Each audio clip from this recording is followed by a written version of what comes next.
Warning. The Outsider's Edge contains strong opinions, unconventional views, and contrarian stances. Listen, if you dare. Hey, yo!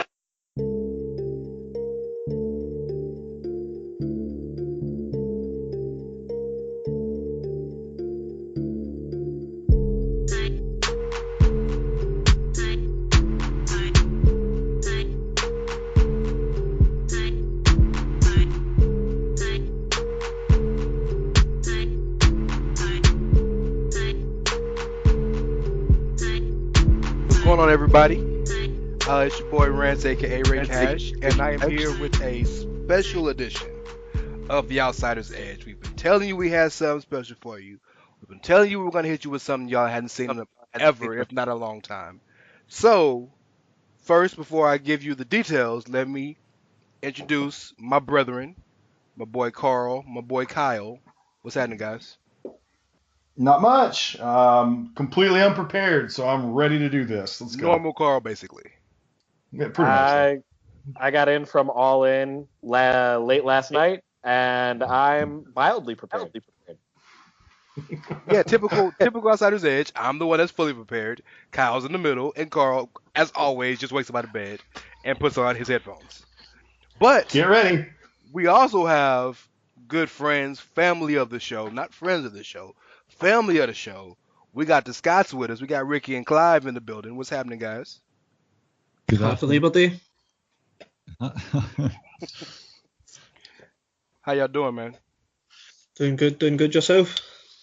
It's excellent. It's always good to be amongst friends. It's always good to have all of us together. But we have something special for you. It's not just your normal panel show. We are going to give you a special mid-year award show. We have concocted several awards to hand out. And yes, even though our shows are mainly WWE, these are awards for all of wrestling. We have Indie Awards. We have New Japan Awards. It's not limited just to the WWE. And since it's such a packed show, since it is two shows combining, we're going to give you half on the Edge, and you're going to get the other half on Ricky and Clive. So you got to listen to everything. So, gentlemen, are y'all ready to start? Yes. Yeah, Sure. We're going to try to blaze through some of these because all five of us like to talk. So, yeah, we're going to try to get through as fast as we can. But let's start off with something fairly simple. We're going to start off with the Raw Moment of the Year. I'm going to start in the order of the way I see you guys on my Skype. So I'm going to start at the top. Mr. Morris, the Raw Moment of the Year. All right, so I almost gave it Roman for taking the title from Suplex City, but my moment of the year so far is the debut of Ronda Rousey. Okay. Her match or the first No, time? her debut the first time she came on television. The star power that she brings, like just being on the company, she is the biggest star that they have right now in terms of mainstream full-time star. Indeed. Brian, what you got, man? I would go for Seth Rollins' performance in the Gauntlet match in February, a couple of weeks before Elimination Chamber.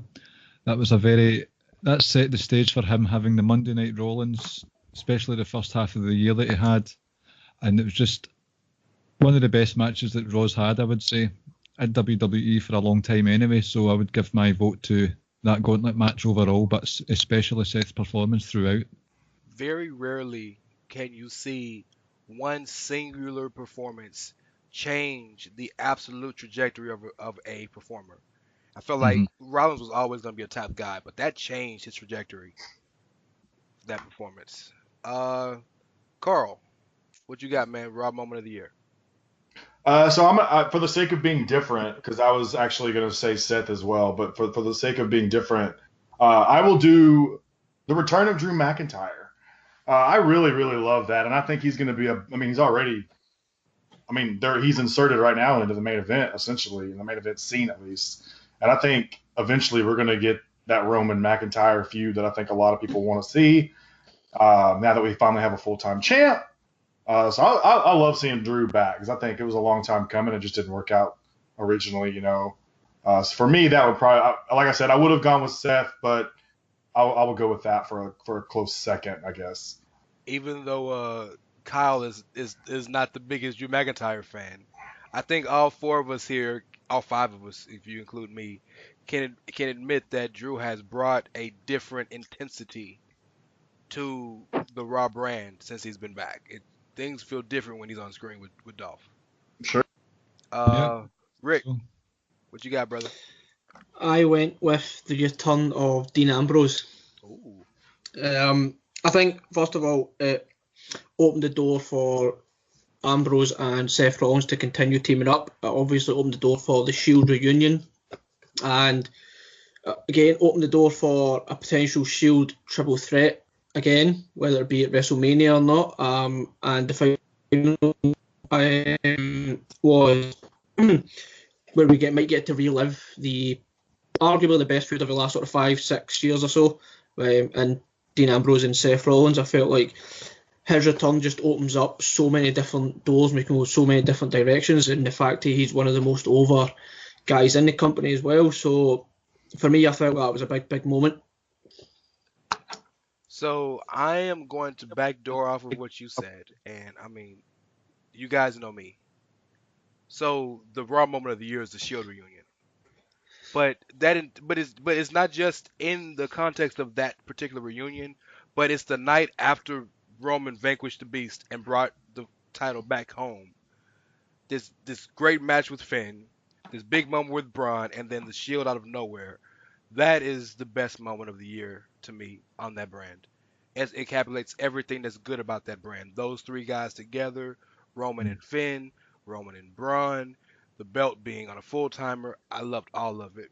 But I think it's interesting that of the five of us, four of us picked a return.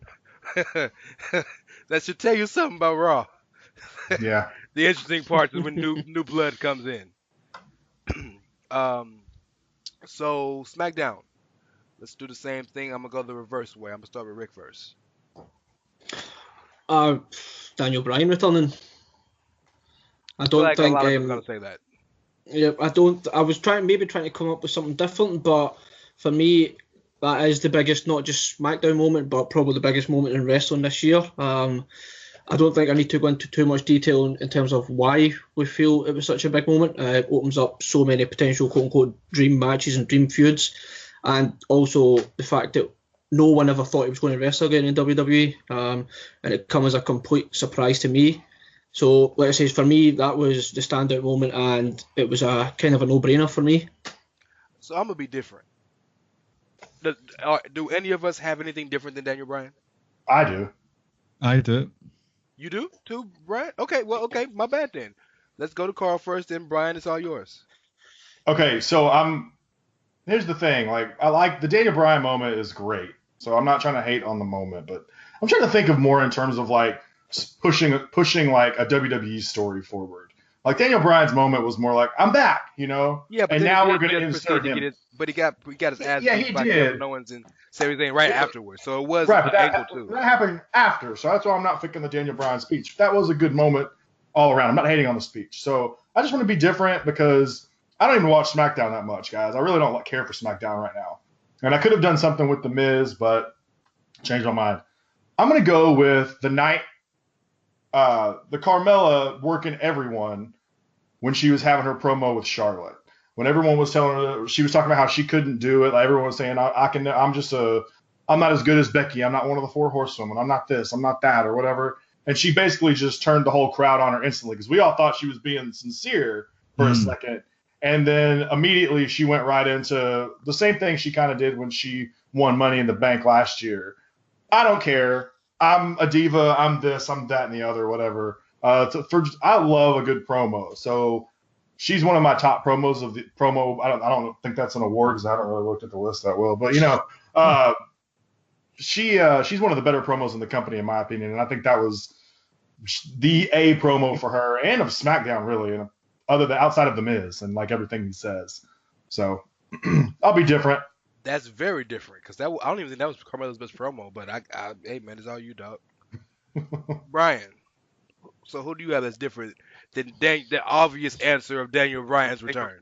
Is this an award show opinion? Is this an opinion show, or is this a do what I say show? Do you want to host? You can host. I'm just saying. You're telling me that's the obvious answer. I don't think it is. I'm against the return, and I Good. even know that that's the biggest moment of the year. Hey, rest.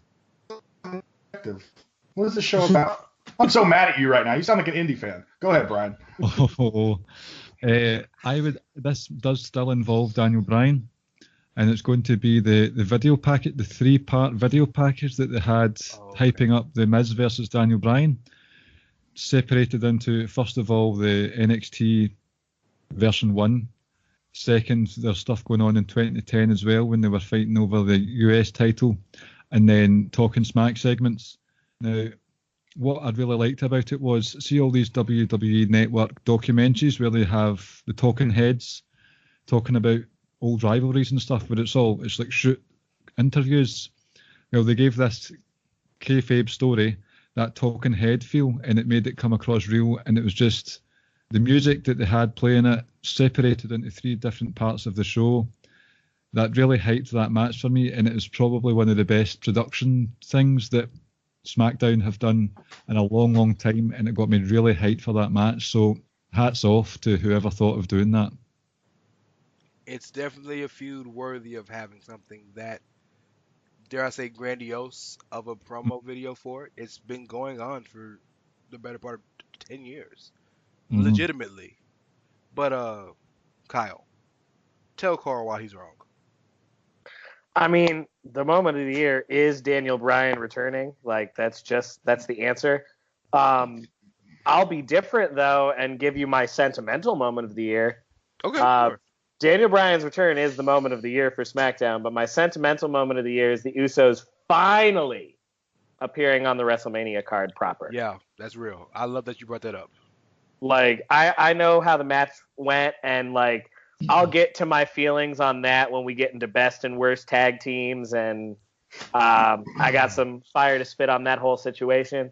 But Jimmy and Jay worked so hard for so long as one of the best tag teams, even when tag team wrestling wasn't shit on WWE. Completely reinvented their characters with their heel gimmick and doing that beat poet style promo and just proving that they are one of the best tag teams in the history of that company. And they finally got their first WrestleMania match this year. And it was terrible. I'm about to say, and what happened? It was. They got beat in 6 minutes. It was awful. But they finally did it, and that in and of itself was my sentimental moment of the year. That's a great moment because. No, and then here in a minute, you got to pick your feel-good moment of the year. So let's just keep this in mind when we're going through. We're using Daniel Bryan right now. We might be using him more than once, or the Usos again. I'm not. I have a different feel-good moment. Me I promise. too. I'm done with Daniel. He got his moment.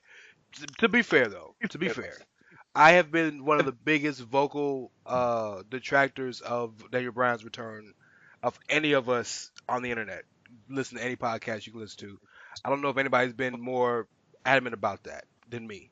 However, he came back. He's cleared.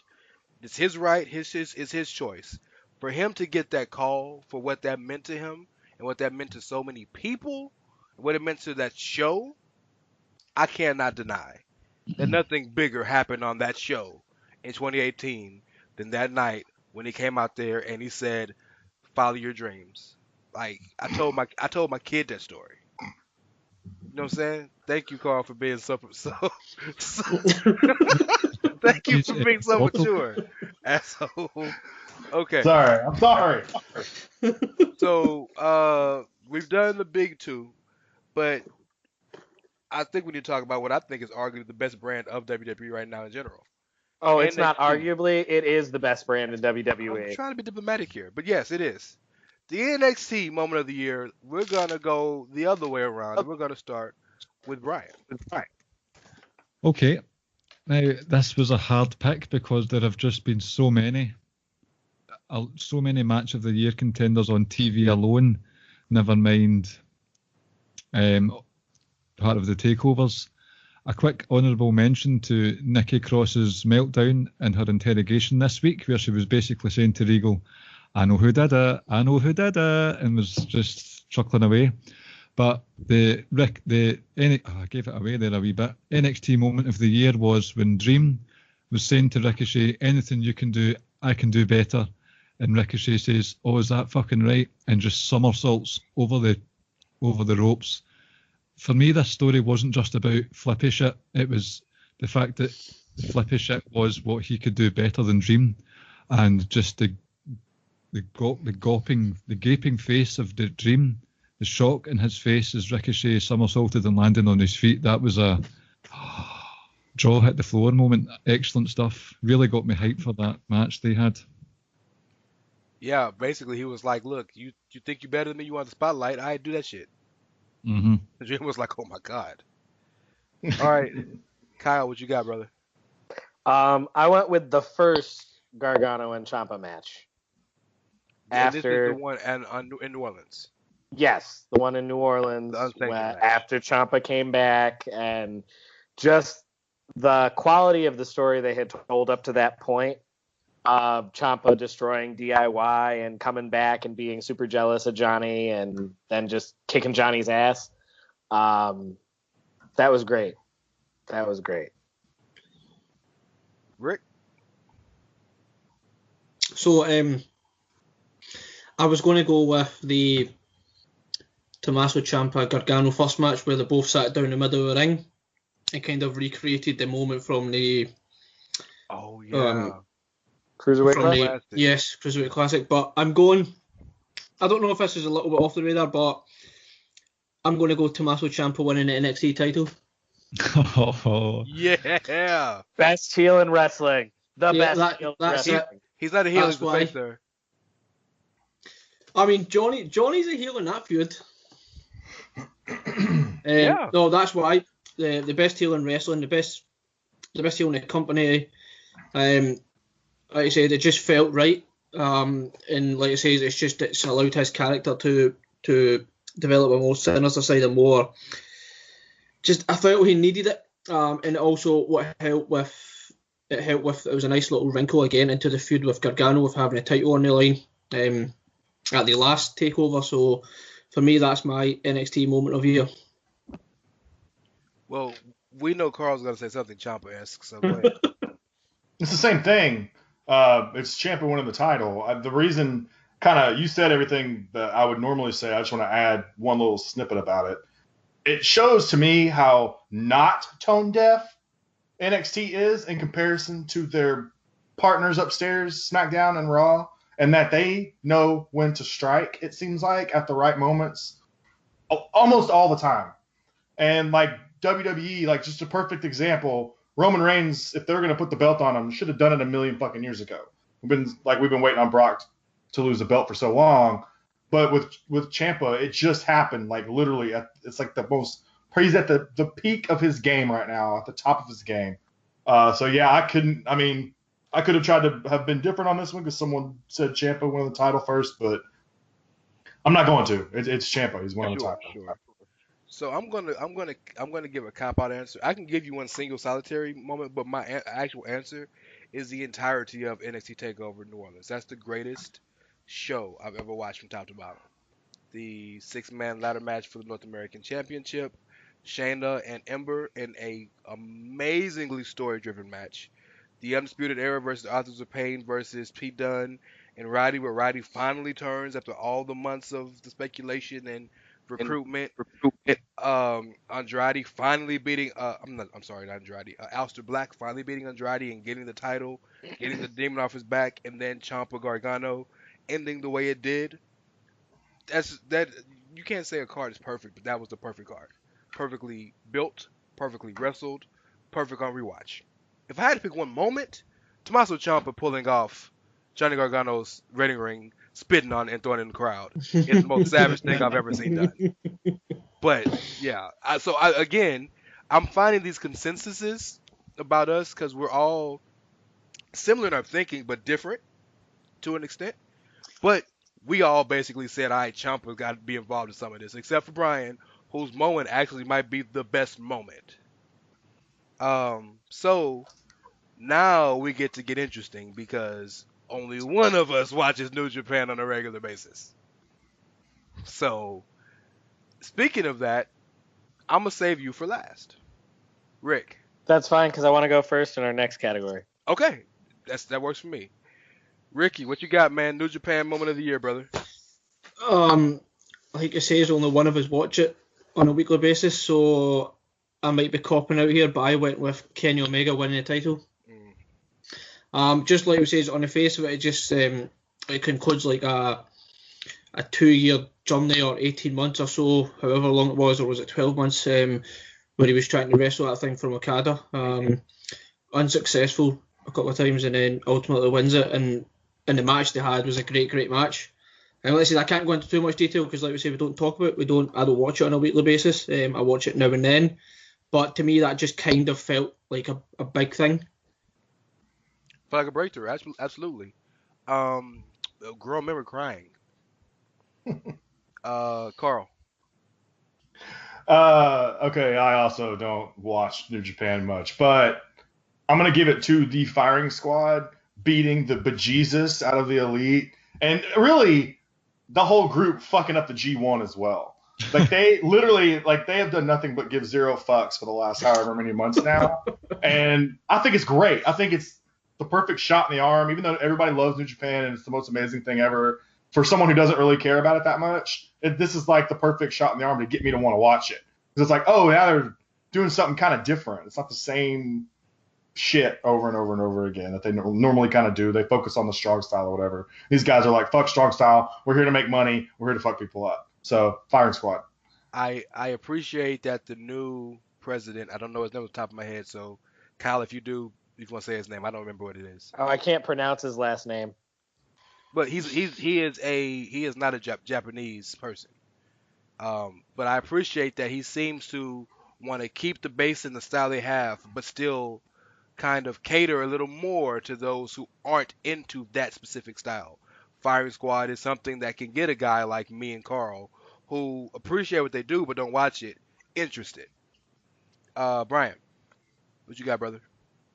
This was a very specific moment for me that I enjoyed the most from my admittedly limited time seeing New Japan. In the match between Kenny Omega and Chris Jericho, Kenny Omega had Jericho up for the one-winged angel, and Jericho managed to reverse it, like sort of go through Omega's legs and reverse it into the balls of Jericho. And this was done lightning fast, and it reassured me actually that Jericho does still have it, because I did have my doubts. He's carrying that dad bod about everywhere with him. I just thought, there's something just a bit slow about you, but not in that match. He did not look slow one bit. So that specific reversal of the one-winged angel, that I popped big time for that moment.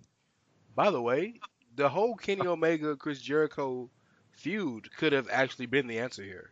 That's not mine. That was amazing. Yeah, and just Jericho reinventing himself, getting Kenny to actually do the one thing he's never done, which is brawl. That could have been it. I don't think that's mine. That's not mine, and I don't think that's Kyle's. Kyle and I think similarly, so I think I know what his is. All right, mine is when Jericho attacked Tetsuya Naito. Oh. Because they they expertly had pulled it off, because Jericho had his match with Kenny Omega and then he just kind of disappeared from New Japan, and they waited long enough that people were questioning whether or not the Kenny match was just a one-off thing that he wanted to do so he could do Wrestle Kingdom.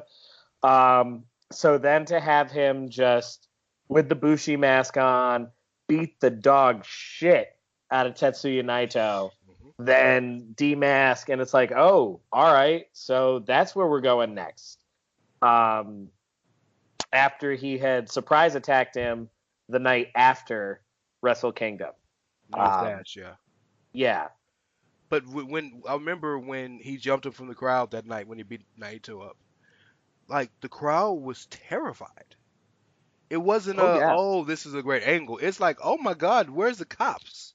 Well, and then when they had the actual match between the two of them, it was the same type of thing. Jericho jump zoned Naito like... Oh, it's a 27-minute squash match. Absolutely. Yeah. Just spent the whole match beating the shit out of him. scaring the hell out of the Japanese crowd. So that's a great I think a great pick. All four of you have great picks, but Kyle, I'm disappointed because I thought we would have had the same pick, which is we're the golden lovers of podcasting.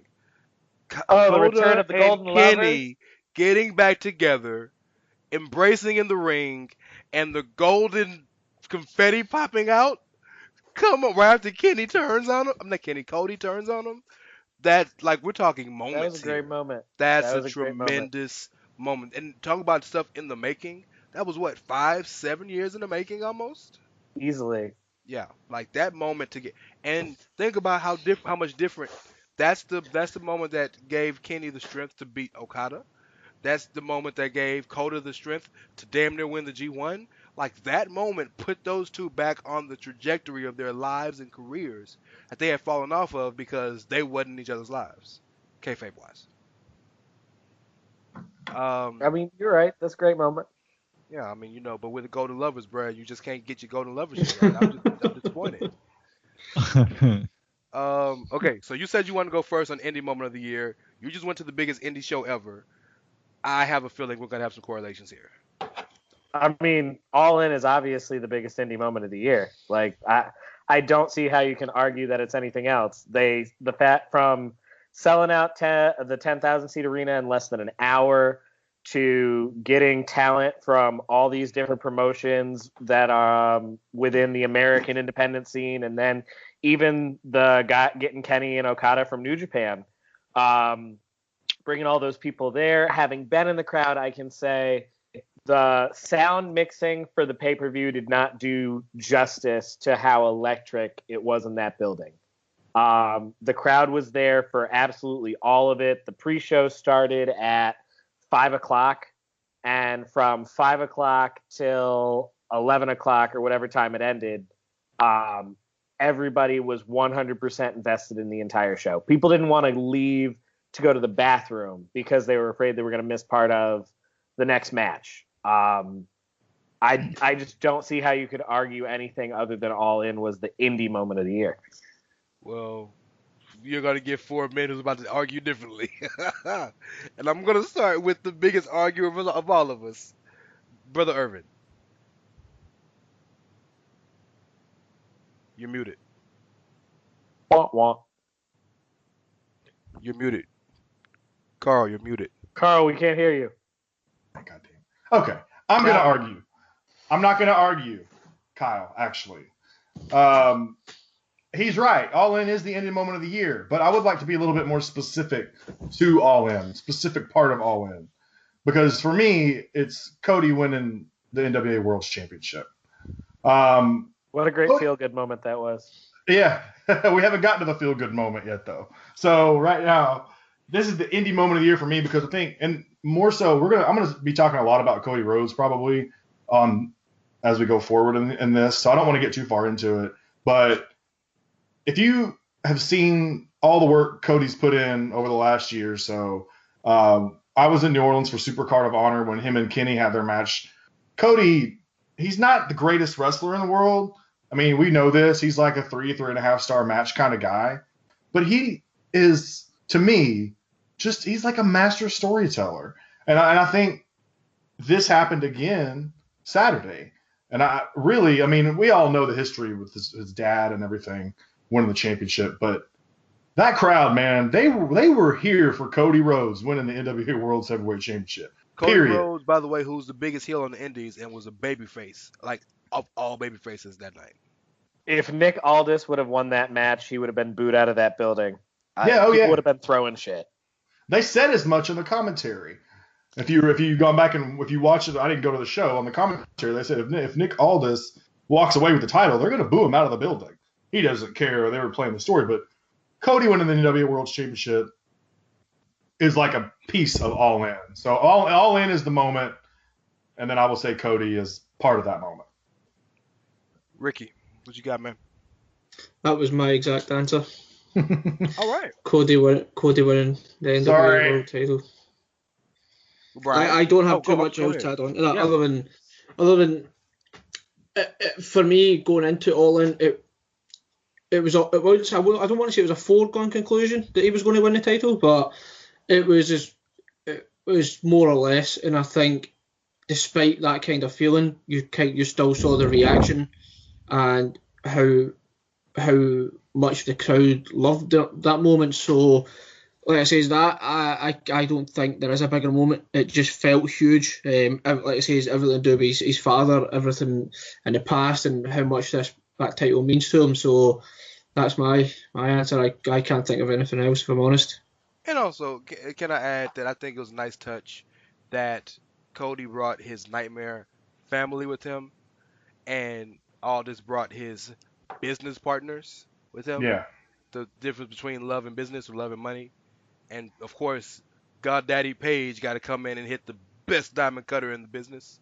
And the crowd went ham. Yeah, and like we knew the blade job was coming. Anybody who's watched wrestling knew the second that Cody went under the table, this was a blade job spot. Well, they botched it, by the way. They did, and I blame Daivari for that, because I think that what was supposed to happen is when Page came to check on him, Daivari was supposed to be there like immediately to shove Page and set up that diamond cutter spot. Right. But instead, what they ended up doing is they end up showing Cody's face, and he's not bloody. Yeah. And then a minute later, all of a sudden, he is bloody. Yeah. But when Page hit that diamond cutter, everybody went ape shit. My big pop for Cody's Nightmare family, though, was Pharaoh. Because, I mean, you want to talk about, over. I mean, you want to talk about being a good boy at NXT, or NXT, at All In. The best person at All In was obviously Pharaoh Rhodes. Yeah. He killed it. No, absolutely. Brian, what you got, brother? You gonna make it unanimous? No. My personal indie moment of the year was Shug's house party. I'm quite gutted that you didn't pick it with me, Ricky. But I was going to, but I didn't think any of the listeners would understand what we're talking about. Screw the not screw the listeners. But you know what I mean. I'm going to assume this is a British indie thing? Scottish. Yeah. ICW. Okay. So it was ICW's, their kind of version of SummerSlam. We went to night 2 of their 2-night weekender, Ricky and I, and some family members and friends. Probably because we were in attendance, it was the indie moment of the year for me. A bit like yourself, Kyle. Absolutely. Really good atmosphere. We were yards from the ring, caught up in some of the action at some points as well. A lot of big indie names like Angelico, Jeff Cobb, Walter,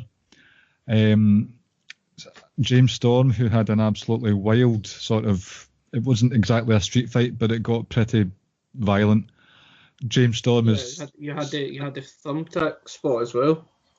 Dear James Storm, Bobby Roode needs you. If you're listening. Bobby Roode needs you. Beer money would be money for Vince McMahon.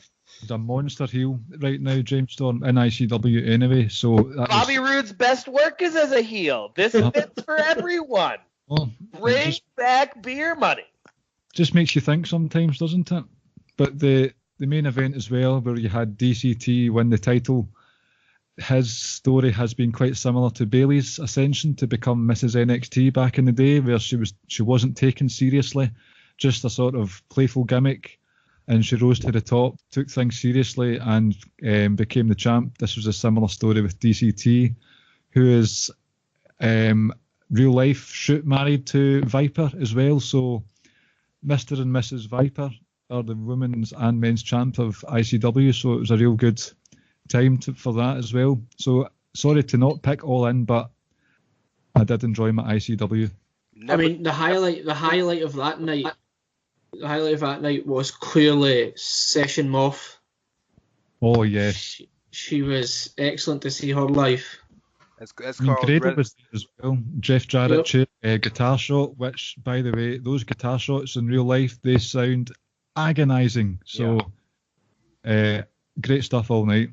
Session Moth, another lovely lady. Session Moth is Carl's wrestling side chick, because he's married to Jordan Grace. Jordan Grace. I was gonna say I thought Jordan Grace was Carl's that's his main woman, but Session Moth is very comfortable being the side chick, apparently. I know. That's why you think I chose it that way. Come on. So, I think all of us, even Brian, would be remiss if we didn't all acknowledge that All In is the biggest thing that's probably ever happened in indie wrestling. But that's not going to be my answer, because I know all you guys would say that. My answer is one I guarantee you not one of you guys thought of. The answer for me is Matt Riddle wrestling 11 matches in 3 nights at WrestleMania weekend. What he Okay. did for indie wrestling, what he did for these companies who, no offense to them because they're good companies, but wouldn't have been able to build a house if it wasn't for Matt wrestling a match on their card. GCW Bloodsport was the first show of the weekend, and it was built around him. Low Key jumped out, and Suzuki stepped in, and that card was awesome from what I've read and heard because of Matt Riddle. All the matches he did, all the Evolve shows, what he did for Evolve, what he did for all his other companies, giving them their helping, like anchoring their biggest houses of the year. That is a hell of a moment. And most importantly, he didn't just show up and do 11 matches. He wrestled 11 barn burner classic ass matches. And that, like, That match with Suzuki was amazing. yeah, They didn't even have ropes. That yeah, match was fucking insane. I haven't seen it, but I plan on watching it, and I heard it's great. So yeah, that, like, to me, like, that's the type of guy that makes you appreciate an individual and what he's willing to do for the business, for the good of everybody. Um, so I feel like we're at a middle point here where we've gone through all the companies and our specific moments per brand or company. Now I feel like we're going to get a little more verbose here because things are going to take a bit of a turn, and we're going to traditional moments, if you will. So right now, guys, we're going to move into our feel good moment of the year. And I want to start with Brian. Thank Brian you. is he's the most prepared of the 5 of us tonight. I'd like you to define feel good. Do you mean makes you feel warm inside, or do you mean, wow, that was amazing? Whatever you define it as, my brother. Okay. Well, it's no secret that I am a massive Pete Dunne mark. I have been since I first laid eyes on him in the UK tournament at the start of 2017. Mm-hmm. So the British strong style versus what are they called? Undisputed Era. Undisputed On Era. night one of the recent UK tournament, where it was a 6-man tag. Dunn, Bate, and Severn, they cleared the ring at one point in the match, and they all did their poses, sort of muscling, posing biceps and stuff. Mm-hmm. And the Royal Albert Hall, the roof came off that historic building. Yeah. I've never seen a reaction like that from. It was like a home crowd, a home turf kind of deal. That was definitely a match of territorial pissings, as it were. Just really good seeing those young upstarts clear the ring. Hard cam was shaking. Just goosebump stuff for me, that one. Again, it could be because I'm a Pete Dunne mark, a bias there, but I'll remember that moment for a long, long time. That's a great moment. It's a great match. Everything about that was awesome. Crazy match. Yeah, man. Let's go with Ricky. Ricky, what you got, brother? Feel good moment of the year. It's simple. Brock Lesnar losing a title. Well, before you go any further, can you give me the line? I need the line. Fuck Brock. Thank you. Thank you very much. So, like, what made it better? I don't want to say better because it almost sounds like it was planned and they knew what they were doing, and maybe they did. And I don't want to sound like I enjoyed it, but the moment the Brock Lesnar and DC thing happened in the UFC, I think I was messaging you, Rance, the very next morning saying he's holding his title until at least that fight, and you says I think he'll hold it until WrestleMania. Yeah. At that point, I think I just accepted that this was going to happen, and I never thought he would drop it. You kind of hope in the back of your mind he always was going to drop it at SummerSlam, which he did. But the moment it was 1, 2, 3, I was overcome with joy. I've said so many times, Brock Lesnar, like the businessman or business guy who is a genius, but the moment Suplex City became a thing, I was done with Brock. So, like I say, for me, it was for a long period of time, it looked like he was going to hold the title for another 9 months or so. And the moment he lost it, like I say, he's overcome with emotion, unbelievably happy. And at this point, it wasn't even anything to do with who won the title. It was just get the title off him, and now we can actually have a proper Raw main event scene. And if we never see Brock again, then so be it. You know, I don't need to see him on my screen again. You will. I hope the next time I see him will be at the DC fight where he's lying on the floor unconscious. Oh, well, that'll be the next time we see him on television. But one thing I disagree with, and I think is important to note, is it did matter who beat him. I know. I think I was at the point. Like, I think from kayfabe, I agree, but I was at the point where I was just like, I couldn't care less if it was Roman or Braun or Lashley. It could be anyone. It was just a case of, for me, I was at the point where I just kind of needed a title off him. But from a kayfabe point of view, like I say, whoever it was, they were going to get this massive rub. But like I say, for me personally, you were just at the point where it was just enough's enough now. Can you just get the title off my? Like I say, the attraction was gone a couple of years ago. No, I think we all agree. I'm not as big a Brock hater as you are. You and Clive have had legendary shows this year. Y'all had a straight show basically that should have been titled "Fuck Brock." We missed out there. I'm saying, I think the only one that I know that hates Brock as much as we do is probably Karl. Yeah. Yeah, pretty much. You're right. Okay, Karl. Since you hate Brock as much as Ricky does, what was your feel-good moment of the year? Well, it has nothing to do with Brock. Feel-good moment of the year for me is Paige being the GM of SmackDown. Okay. I think after everything that she kind of had to go through, and then being told that she's young, she's 24, 25 years old, being told that she's not going to be able to wrestle anymore, and everybody was kind of like, well, that kind of sucks because she worked hard to get back and all this, whatever. And just her giving the opportunity, and not only getting the opportunity, but taking it and kind of running with it. And everyone loves her as GM. She's made some questionable decisions or whatever, but I'm happy for her because it does suck when, like, your dream is to do this thing. Just like Daniel Bryan, y'all talked about earlier. When your dream is to do this thing, and you've been doing it since you were a kid, basically, and it's snatched away from you, at least she didn't get left out in the cold. At least she's still able to have an on-screen presence and matter in the grand scheme of things. So that would be my moment. Get a paycheck too. That's important. No doubt. So I started laughing there because me and Brian had this conversation on the train home today, and I honestly thought you were going to say my feel-good moment of the year was Paige retiring. Oh my god! Oh, that's savage. That's a little too savage for Karl. Yeah, not that terrible. Well, I can guarantee you, Kyle's isn't gonna say that. That's his feel-good moment of the year. Oh no, Kyle doesn't look amused with what I just said there. Oh, I'm incredibly amused by what you just said. I'm just not. I have a very obnoxious laugh, so I try to keep my laughs to a minimum when we're recording. No, my feel-good moment of the year is the Women's Royal Rumble. Hold on, stop. That's mine too. Great pick. Golden Lovers, man. See, I told you I'd get you there. I was hoping we should have been like 3 in a row, but Yeah, no, for me it's the Women's Royal Rumble. People can say what they want about the announcement and blah, blah, blah, but the match delivered. It was a good mix of, just like the Men's Royal Rumble, it was a good mix of bringing in legends, but not too many. I think the right person won the Women's Royal Rumble. Asuka versus Charlotte was, great way to go.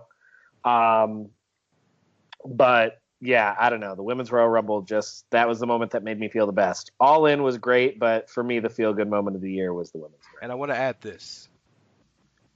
We convince ourselves that we truly live in a equal world.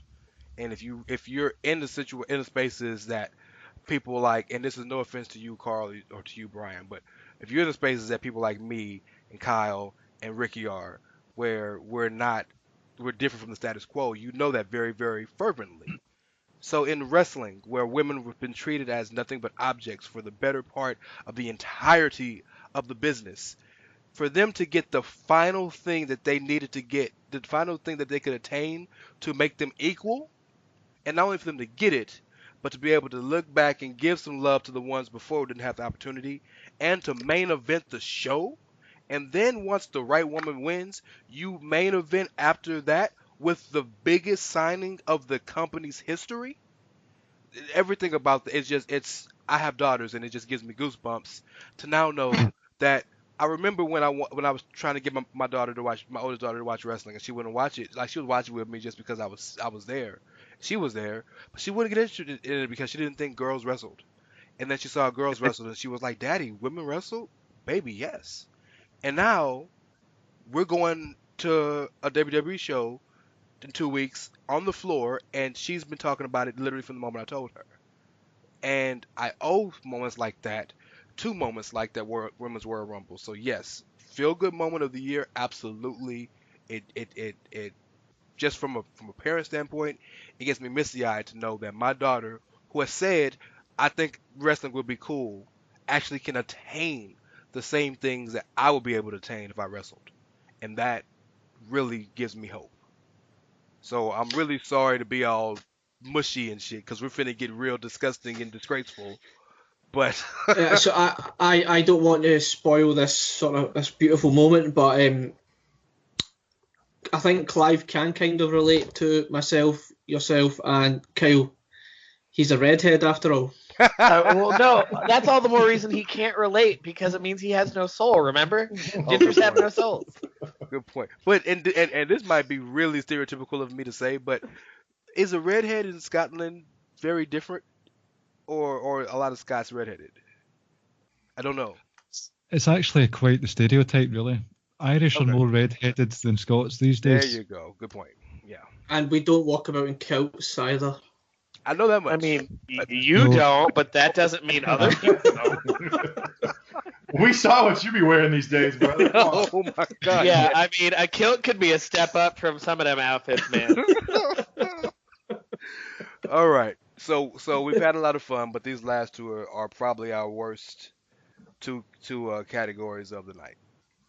So I'm gonna throw it out there. Who wants to start with I'll the start. disgraceful moment of the year? Oh, well, Damn it. okay. Car- Yeah, yeah. Carl, go ahead. Go ahead, Carl. The disgraceful moment of the year, brother. Who you got? Disgraceful moment of the year. The return of Daniel Bryan. No, I'm just kidding. Just kidding. That's my boy. Just kidding. I'm going to keep kayfabe alive for these last two awards, okay? So, well, for this award at least. The most disgraceful moment of the year is that dastardly heel, Braun Strowman, throwing Kevin Owens off steel cages, off ladders, In and porta Owens just potty. wanted to be his friend, man. In porta potties. Jesus, I forgot about that. Yeah, Destroying his Or car. inside of a porta potty. Destroying Shit. his car. And the car. Braun Yeah. Strowman is he's the meanest guy in wrestling, and everyone thinks he's a good guy somehow. And they're mad because he got turned heel. He was already heel, but yeah, it's Braun Strowman doing all the shitty things. Most notably, throwing him off the cage to the announce table. I can't remember the pay-per-view now, but you know that one. That's Extreme it. rules. No, well, sorry. Extreme Rules sometimes also just has singles matches, so it's hard for me to remember. I understand. Yes, but and made poor Kevin Owens quit. Exactly. Poor I Kevin. miss Kevin Owens already. You said you wanted to go to Kyle. Go ahead, brother. Disgraceful moment. All right, I mean, mine's a little more not in kayfabe. It's just disgraceful that it made it to the television. The Lashley sisters.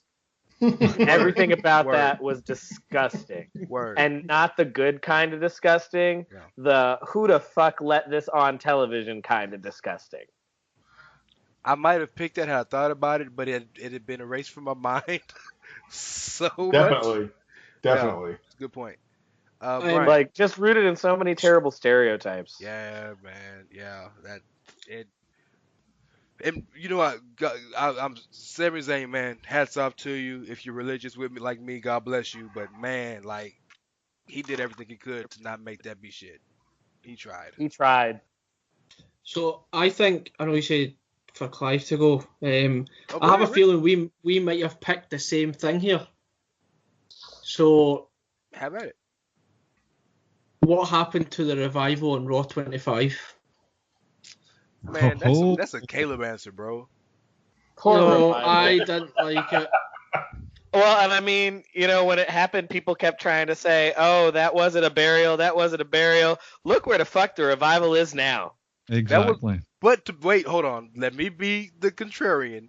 That was the best they had been in months before. That squash was the best thing they had done in 5 months. So I mean, That was part Revival are of about to win the tag titles. I don't know, like, what's The the problem tag here? titles are the worst tag team division in the history of tag team wrestling. But it'd be the worst tag team division regardless, whether they got buried on Raw 25 or not. It's still a terrible tag team division. no. But is that really your answer, Rick? Yep. Oh, All right. okay. Yep. Hey, Brian, do you concur? Oh, that was awful. But Tommaso Ciampa spat.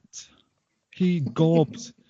He coughed up a loogie onto another man's fucking band of union with his soulmate.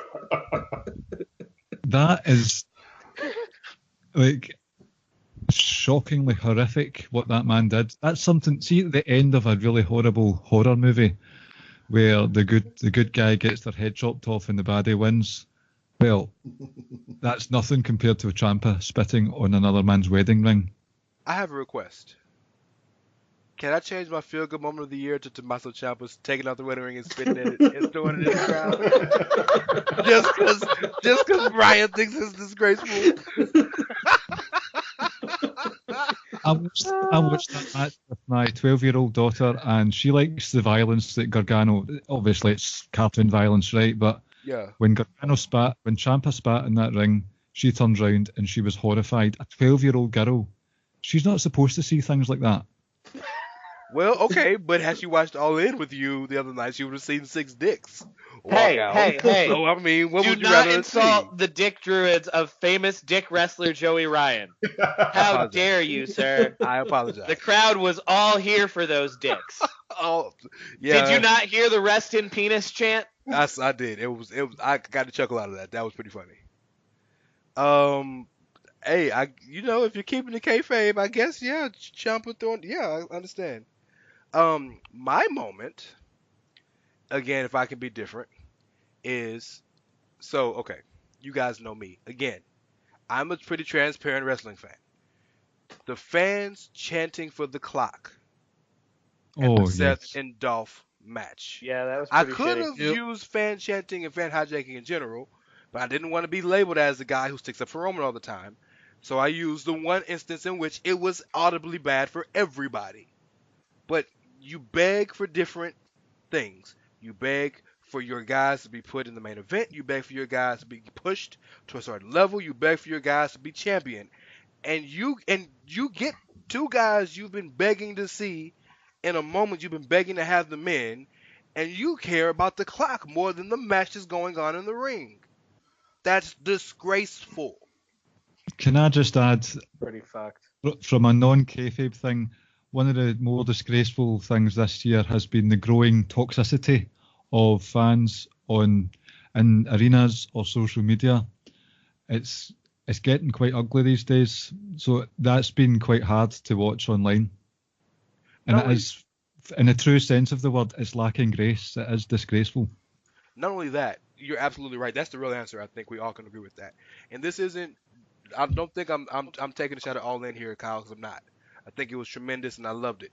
But it's funny to me that a lot of the same people who are spitting that vitriol at that Brian's talking about were saying when All In came out, well, guys, give All In the chance. Don't be shitting on All In because it's a different. Like, you can't have it both ways, bro. Yeah, you can. If you don't like it, you don't like it.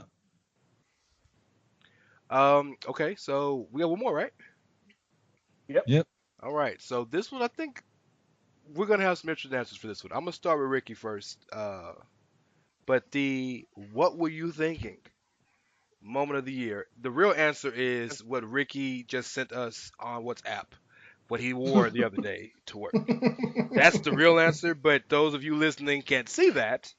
I can confirm that Ricky was not channeling his Joey Ryan on WhatsApp, just to confirm, guys, okay? No, yeah, we didn't get that far. We're still in the Velveteen Dream range. We're not Joey Ryan yet. I don't think we'll ever be there. I can't exactly walk into my work with an outfit of the shape of a dick. But I was actually trying to find before we move on, I was trying to find the conversation me and Brian had when Ciampa spat on the ring, but I can't find it because I think we were both kind of pretty disgusted by it. But anyway, what were you thinking? John Cena Undertaker. Ooh, that's a good answer. And Brian will tell you, Undertaker can have as many matches as he wants, can come back as many times as he wants. I'm here for it. But from a kayfabe point of view, we were kind of led to believe his career was over. But even that, like that entire segment took about 35 minutes or so. It was just unnecessary. Like I said, more than anything, it was because even though it was never officially said, but on commentary, it was always alluded to. Leaving the hat and his jacket and stuff in the ring all kind of signified that that was the end of his career. Only for them to give us a match that we wanted about 10 years ago. It was just... Can you really call that a match? Oh, Yeah, a segment. Yeah, a segment. Yeah. So that to me, it was just completely unnecessary. Like at the time, I liked it just purely because it was Undertaker, but there was absolutely no need for it. Like I said, for more than purely because we were told, not so much told verbally, but like I said, we were led to believe that he had retired. The only good thing about it was, like I said, me and Brian, we kind of had a bit of a joke about it all. John Cena's desperation for a few weeks. The goal, and then we had Cena jumping the barricade and sprinting to the back, which everyone kind of had a joke at. But it was a moment that, looking back on it, I didn't need to see. That's actually a really good answer that I hadn't thought about. That's a good ass answer. Brian, what you got? I think this was this year, but I'm going to pick it anyway. I'm sure it was. Hopefully. What were they thinking? And the they I'm referring to is whoever was in charge of this particular commercial. Now, if my colleagues would like to look at their Skype for this picture, so here's a visual for you, right? Yeah, so, yeah. It's Paige here. Paige here. So what were they thinking? So fucked up.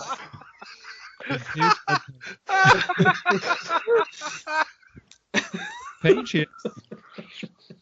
Wait, why did the cameraman say? I just want to say how perfect it is that that's your answer.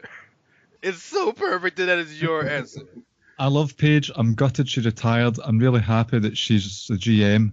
But why in God's name did the cameraman not say, cut, let's start again, and don't grimace like Tim Curry from Curry. What's that film called? Rocky Horror Picture Show? Jesus Christ, Paige. Paige here. I mean, she wanted to challenge her inner Frankenfurter, man. And then like 3 seconds before she realizes that she can talk. So she just... Look at that picture. Look at it. Oh, man. That's funny. Oh, God. Yeah. We might tweet that picture out from the show accounts just to let you guys see it again. Oh, my God. Oh, that's even better. So messed up. Okay, Kyle, bring some sense to this. Okay, my what were you thinking moment of the year is a booking decision, and Karl, you were at that show, so I think you'll agree with me. What the fuck was Ring of Honor thinking putting Marty Scurll versus Dalton Castle on after Cody versus Kenny? Absolutely. What the fuck were these people thinking? Cody versus Kenny was on the billboard. It was on the marquee. It was the match that everybody was waiting for. It had this huge backstory feud behind it. Marty Scurll won the #1 contendership from Dalton Castle in a throwaway feud with Punishment Martinez. Yeah. And they put... I understand that you want your world title to be prestigious and blah, blah, blah. But the story that sold Supercard of Honor was Kenny Omega versus Cody Rhodes. How the hell do you put that match on after that? Well, if you was anybody else, were you there, Kyle, for that or? No, that was when I got hurt. I wasn't able to go. I had a ticket, but I wasn't able to go. But I watched the show, and it killed the crowd. The crowd was dead. Yeah. Oh, you think it was dead on TV? That was it. Cody and Kenny sucked the life out of the crowd because it was so good from a crowd response. Whatever you think about the match, but the crowd was so into it that when Dalton and Marty came on, and God bless them, because they actually didn't put on a terrible match. Just the energy. It's like Undertaker and Shawn at Mania 25, followed up by Triple H and Randy Orton right after that. The crowd is just like, no, like these guys just did all this. We don't care about this now. Yeah. So yeah, I'm with you. That's a really good choice, I think. Well, go ahead. Tell me yours. So mine's it's a little I don't know that y'all will really like this, but I don't. What were you thinking moment for me is a booking decision, but it's like a succession of booking decisions. It's the AJ Styles Shinsuke Nakamura feud. I really thought they botched the fuck out of that feud. Like. I mean, and not even just the feud, but some of the endings to the matches. The WrestleMania match was good, right? Go ahead, Kyle. You're going to say something. Well, dusty finishes have become the plague of AJ Styles booking over the last year. Like, all of his feuds going back to him versus Kevin Owens the first time for the U.S. title have just been a series of non-finishes leading to unsatisfying conclusions. Yep. I really like the Samoa Joe one, to be fair. That felt natural to me. Yeah, but I'm only going to approve of it if they put them in the cell. Because if Jeff Hardy gets to kill himself in the Hell in a Cell, but AJ and Joe don't get to be in the cell after Joe's been out on these streets talking about fucking this man's wife. Oh, Wendy! Save a plate for daddy. Okay, but I want to kind of go, if you guys don't remember, they had, I think, 6 matches. And, 5. And the only ones the SmackDown match, it was 6. You're right. Right, and if the only ones Nakamura won were the ones that weren't for the title. So any other match he won, he lost. Right, every time he fought Styles for the title, because we know he never won the championship. They had a double dick kick ending. Hey, copyright on Rance for Rance Morris. I copyrighted that because I started that, the double dick. Yeah, well that might have made Joey Ryan happy. But it didn't make anybody else. Joey Ryan would never lose a match by being kicked in the dick. Famous Joey Ryan would never lose with a dick kick. That's true. But the only good thing that came out of that feud was the Nakamura heel turn. Period. And this was a feud that everyone, all fucking outsiders that hate WWE, they could not wait. This match is going to blow anything WWE does out of the fucking water. This feud's going to be amazing. A big, giant pile of shit. The whole feud, trash. And, yeah, that's to me, it's what were you thinking, because it could have been better. It really could have. For the record, Nakamura's heel turn being the only thing is a pretty big only. I mean, right now he's really not doing anything. Well, is that his fault, or is that because the show's the Bryan and Miz show? No, it's not his fault, but, I mean, if it's such a big deal, you'd think you'd be trying to figure something out for him. The mid-card of SmackDown is like, I love SmackDown, but the mid-card of SmackDown is a mess right now. Yeah, it is. And Shinsuke is about to find a new contender, since Jeff and Randy are on their Fight Forever shit right now. No, I mean, it won't be forever. It won't be forever. Jeff Hardy limps now. When Jeff Hardy jumps off the top of that Hell in the Cell, he's gonna kill himself. If you think Shane was gone for a while, Jeff's about to basically kill himself, and then him and Matt will retire together.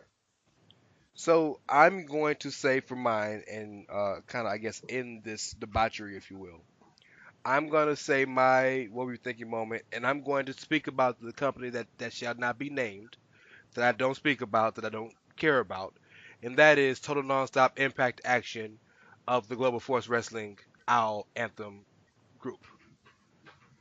Sami Callihan hitting a grown man in the face with a fucking bat. Oh, yes. Well, I mean, to be fair to Impact, before you continue, you're right. But to be fair, he was never supposed to crush that man's skull. I don't believe that, because Sami Callihan is insane. So he might have really planned on doing that himself. Like, we talked about this in the back. But I'm going to crack this dude in the orbital bone just because I want to make an angle feel real. Like, bro, gimmick the bat.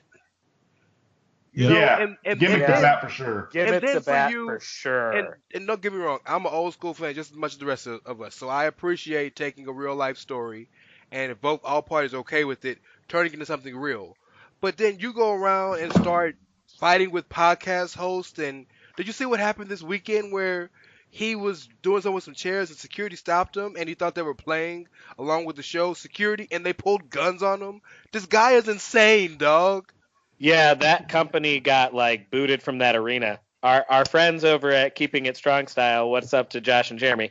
They were at the show and they were telling us afterwards like that company got basically booted from that building forever now. Yeah, absolutely. Thank you, Sammy Callahan. So Well, yeah, I mean, they might have outdone themselves though with the whole incident with the child last week or the week before. I don't look. I heard about it. I haven't seen it, so I don't care about Impact. But at the time, I saw a clip of him hitting a grown man with the bat. Yes, yes. So if you were to talk about the more egregious situation, man getting hit in the face with bat, or gangsters running over a 10-year-old child with a car, I think The that's a little car, worse. the car was gimmicked. It's okay. Don't worry. Oh, okay, my bad. Then that's better. But yes, Honestly, though, when I think about all 5 of these moments that we just brought up, it's Paige here. That's what it is. It really is. Paige doing her best Frankenfurter. oh man. We Well, look, love you, Paige. I hope We I hope do you love you, Paige. Like, I hope you guys listening have enjoyed this shit as much as I have, as much as we have. But we're not done. We're gonna take a quick break, pay some bills that none of us have to pay, and we're gonna come back with the wonderful Brian Clive Kinsella.